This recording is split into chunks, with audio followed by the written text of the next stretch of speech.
What's up guys, Mr. Android here, and in today's video I will show you how you can download and install Game for Peace in any of your Android device.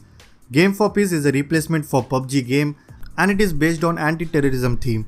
As we all know, PUBG has recently banned in China and they have launched this brand new game which is very similar to PUBG.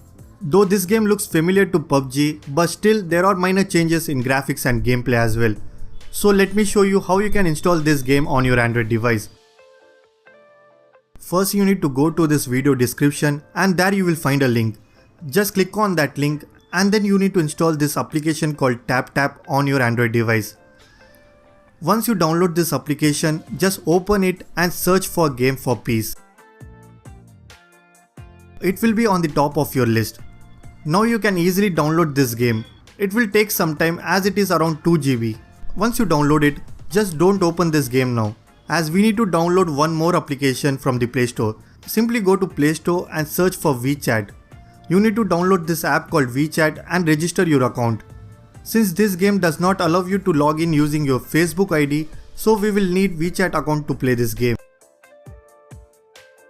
So that's it guys, now you can open this game and play using your WeChat ID. And that's it from the video as well. So this game works great and it is very familiar to PUBG, so you can definitely try this one out. If you guys like the video, then be sure to hit that like button and also do subscribe to the channel if you haven't already. I am Mr. Android and I will catch you guys in the next one.